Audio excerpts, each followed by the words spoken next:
I undertook a goal to meditate for 10 minutes. I got very close, and I did it for 9. So far, my meditation practices have benefited me a ton.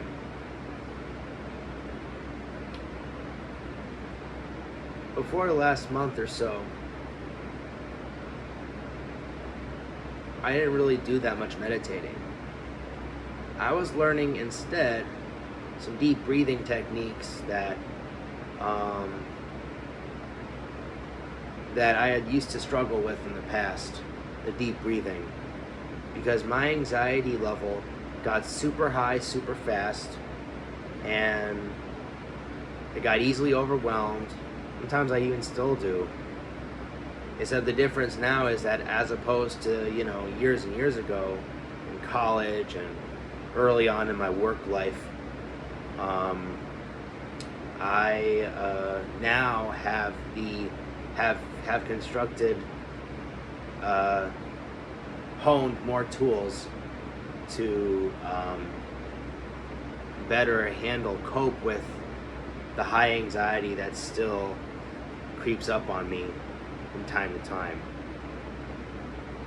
I also go swimming, and I work out in the gym. Calisthenics, treadmill, cardio, lifting, lat pull downs and other machines, and jumping jacks, hitting a punching bag, for crying out loud. I've been doing that quite a bit lately, hitting a punching bag. The anger just spews within me. It's painful. It sucks. Life does not always give us the pleasant feelings that we want. We have to take whatever we can get. And that's tough. Because no one really ever wants to get angry, to feel angry, to have to confront anger and frustration, to confront upsetting and disappointing situations. I don't think anybody wants to confront any of it. It's human inclination to want to feel good, to want to have comfort, to want to do things and to have feelings that we're familiar with that make us feel safe. Unpredictability, uncertainty are hard on all of us. Change is inevitable. We all must confront change. We also must learn to love ourselves unconditionally. We must treat ourselves with dignity and respect. We must devote our time to personal growth, spiritual growth, and balance those two types of growth out with professional growth. Being able to work at a job, but more importantly, to develop a career doing what you love, whatever that is for you. For me, it's music and performance and sharing knowledge with people.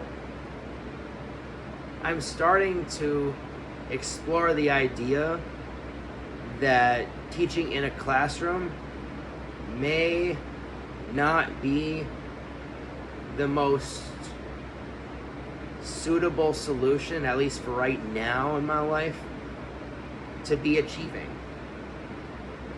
Remember, we are in a pandemic. A lot of activity that we're used to doing in person is currently still undergoing online interaction. I cannot give up on my dreams to reach people and to be able to meet people in person. Because remember this, if it is true that nothing in life lasts forever, then this remains true with the pandemic situation. People get easily scared of things they can't understand.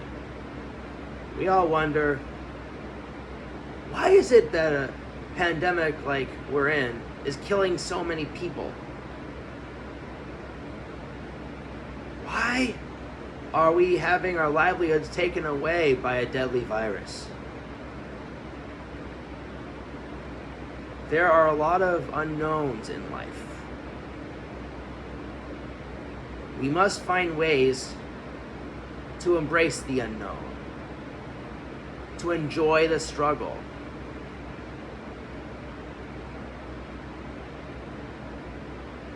I emphasize enjoying the struggle because such an action can and will lead to positive situations. Also remember that no matter how positive a situation you have, no matter how good or healthy of a situation you have, challenges are still abound. You'll still have to deal with people who conform to societal norms that you don't agree with. Hold on, let me be right back.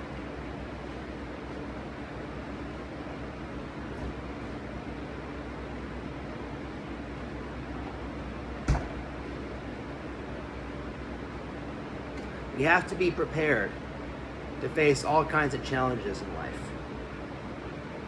We must face them with dignity, integrity, respect, and in a sense, pride. Although I've been talking to a friend about the word pride, and she has her own perspective on the word, on the definition, and she doesn't like to use that word because she thinks that pride is a way to confront, is a way to hide our insecurities about things, about ourselves. But not all pride. Pride isn't always like that. It's just you don't want to be over proud. You don't want your pride, the feeling that, being proud of something, all that means is that you believe strongly in what you do. I mean, that is how it is for me. But anyway, stand up, advocate for yourself.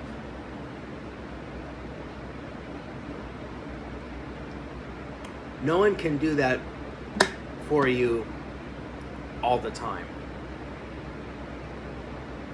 There are situations where the people in your life who usually do this, advocating for you, they will not always be physically present cheering you on. You have to trust that they're there in spirit. You have to allow yourself to face discomfort and uncertainty. Be comfortable in your discomfort.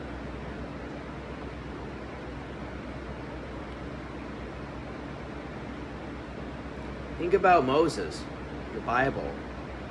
Do you think that confronting Pharaoh was easy for him?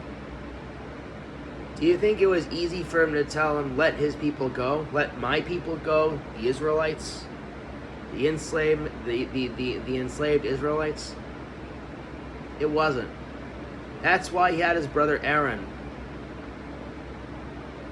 to advocate for him, to help him speak to Pharaoh, as well as God helping as well. See, Aaron was Moses' older brother, and therefore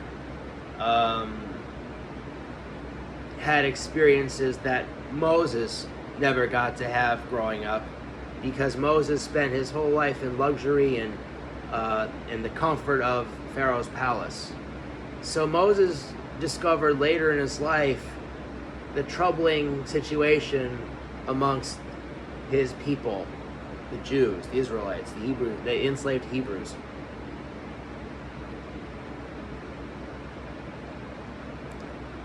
But Aaron, what he did, he was a slave and he experienced it firsthand. So it was Aaron's responsibility to make sure that his brother, Moshe Rabbeinu, was able to do his part to advocate for his people, for God's people. In my time advocating for my brother in the greater autism community, it is my older brother who needs advocacy. I am very fortunate that my autistic traits, my learning disability diagnosis, have not wore me out to the point where I couldn't even graduate from college or get a job. I put in a lot of time and effort in therapy and a copious amount of 12-step programs to develop my voice, to strengthen it. There is no way in hell that I'm giving up at this point in my life. I am trudging on forward. I am spreading my messages, my ideas through social media. I am meeting people in person with the intention of cultivating community for people with autism around the world. I have a circle of friends, both in the autism community and elsewhere. I'm Jewish. I believe in God. I believe in a higher power. And I also believe in the spirit of my work. Value of peace, love, and understanding, which the Beatles espoused in their short 10-year career as one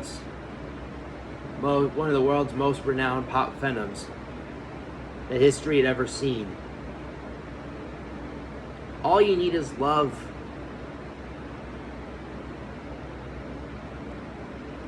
Sgt. Pepper, Lonely Hearts Club Band. Lucy in the Sky with Diamonds.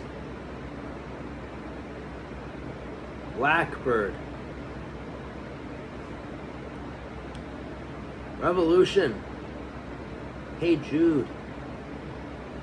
Songs that promote strong, clear messages of love and understanding and peace. Give peace a chance, because the world needs it. People suffer everywhere. There is hunger and strife as far away places like India, Malaysia, the Congo, South Africa, and many other countries in every continent. We love each other and ourselves. We embrace ourselves. We look at ourselves in the mirror and observe our body. We embrace that body, and we tell ourselves, we are good. We are respected. Others show compassion towards us, and we should show compassion towards others while also showing compassion towards ourselves. In my career as an autism rights advocate, coupled with education, being a choir director in my future, advocating for the animal rights and approaching animals physically, in that time span of my career, I want to bring about healing. My ancestors, my Jewish ancestors, would have wanted this. My grandparents, who died a few years ago, would have wanted this. They wanted to see me happy. They wanted to see me enjoy my life and not commiserate over issues related to my diagnosis, anxieties and worries and,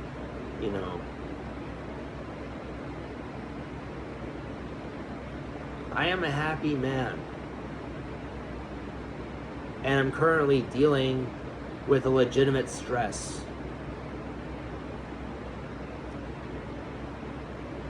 I'm handling myself well.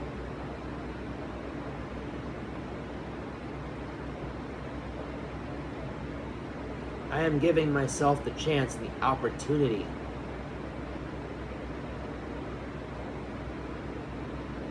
to reach people. I am meeting women, young women of different body types in a swimming pool, talking to them, observing their form, swimming, what they look like, appreciating every body type for what it is.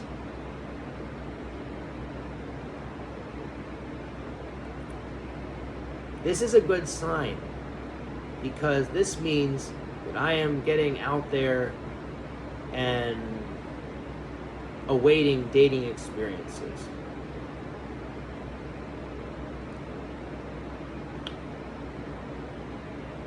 Also, as part of my career, my lifelong journey through this life, I want to see my brother in a happy environment, one where he feels like he can be himself.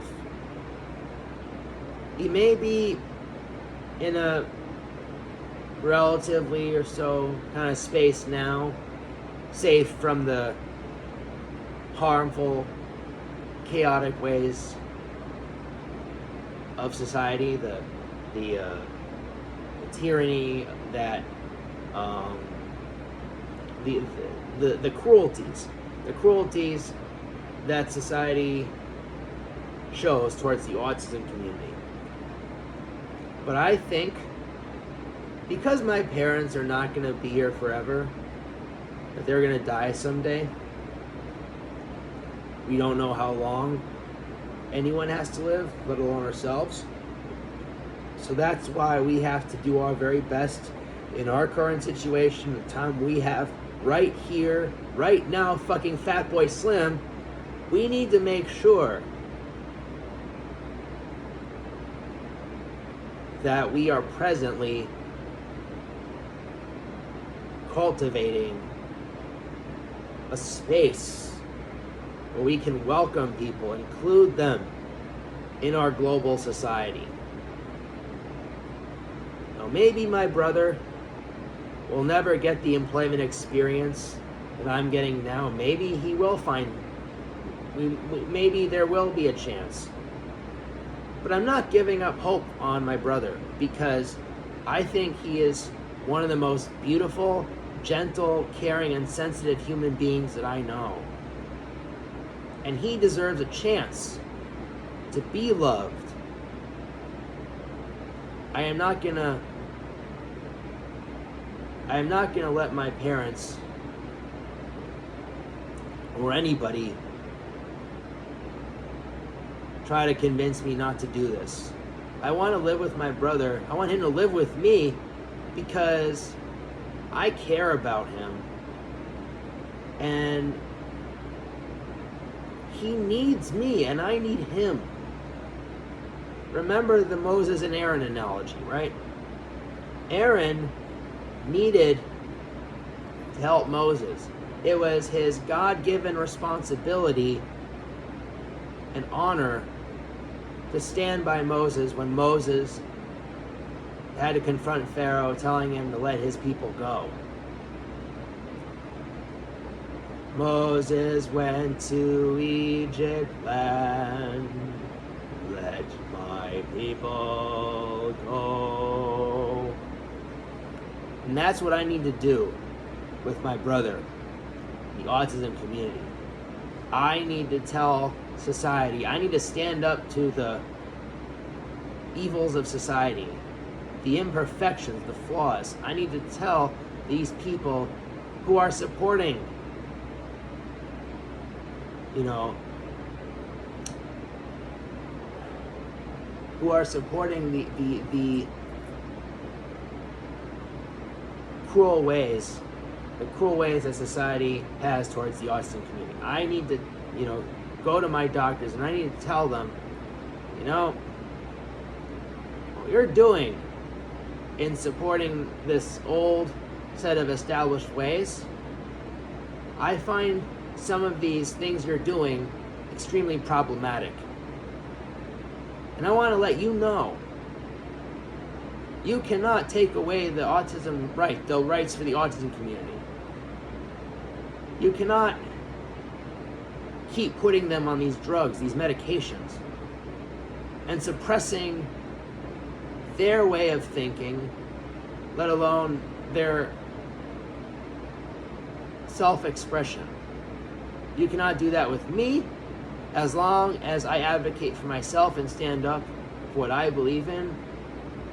And you cannot do it to the people of whom I'm advocating.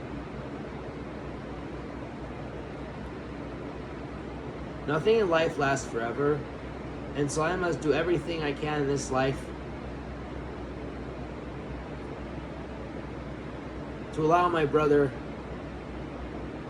to be recognized for his uniquenesses, for his potential.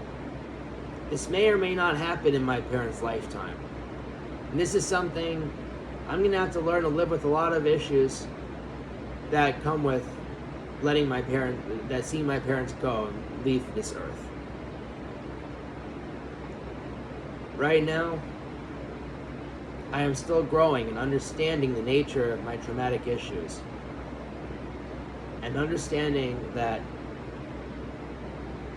my autistic traits are only a part of who I am. My autism, my challenges related to the autism, you know, diagnosis of high functioning, are only a part of who I am. I'm also funny, witty,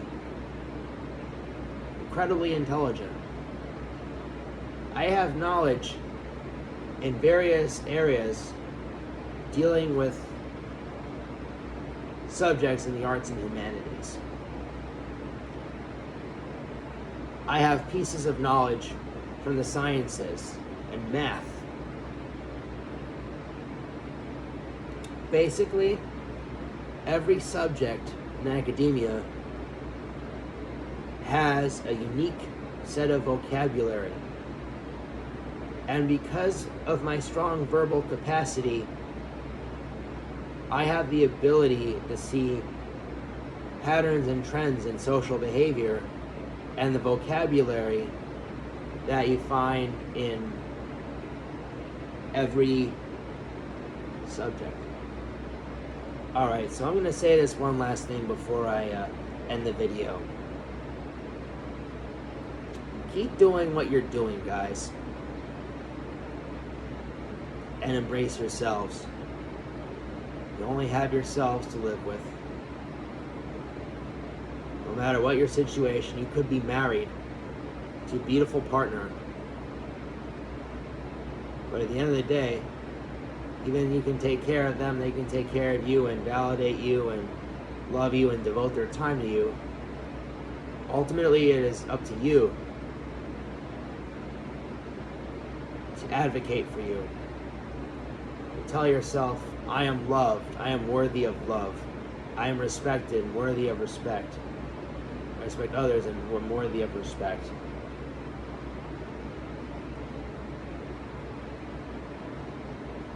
Have a great day, you guys. See you on the flip side.